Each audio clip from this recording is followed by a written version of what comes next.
President Trump talking about preparing a $1 trillion infrastructure bill.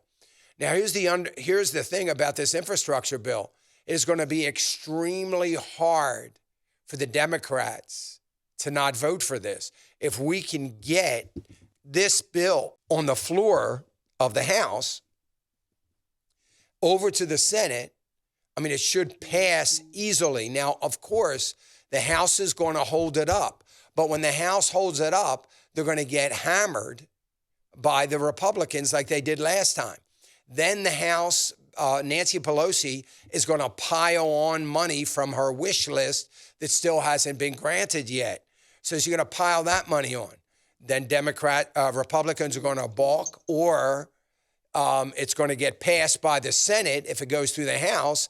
And then in committee, it'll get held up as Republicans blast Democrats for adding all of this other stuff that is totally unrelated to for the health of the economy to get us back on track again after a devastating pandemic and national health crisis.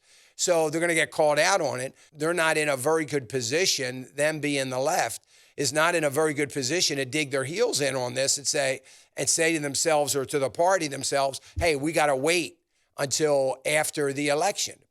We can't wait because the idea of an infrastructure bill is we need to understand there is a dramatic lag time between getting the infrastructure done, get it started, the actual construction of whatever it may be, whether it's repairs on a bridge or an overpass or a highway or, whatever it might be, to get all that ready to start is going to take a considerable amount of time because of approvals, because of permits. The local governments are going to hold it up in their normal routine bureaucracy that it goes through. So the sooner we get it passed, the sooner we can actually stick a shovel in the ground and get started, which is not going to be until not only after the election, but until next year, sometime in the first quarter of the year, if we get moving quickly.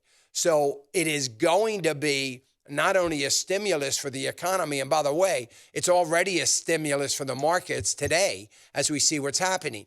The stimulus going to the markets and to the economy in certain ways is going to happen before there's a shovel in the ground, because big corporations, big America employers are going to beginning to start ramping up.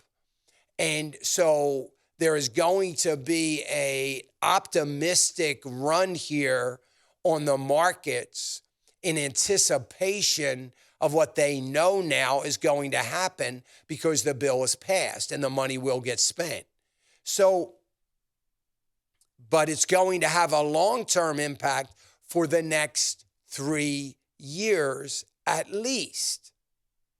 And that's going to be very good for America and very, very good for us to begin to make a way to start paying down the debt, assuming we can get some people that are going to be debt-minded and debt-focused. Hey, remember to click the subscribe button right here on the screen, and don't forget to hit the notification bell so you'll be notified when new content is added. And more importantly than anything, you don't want to miss all 3 live hours of Financial Issues every day from 9 to noon. And you can watch it on FISM.TV. That's FISM.TV.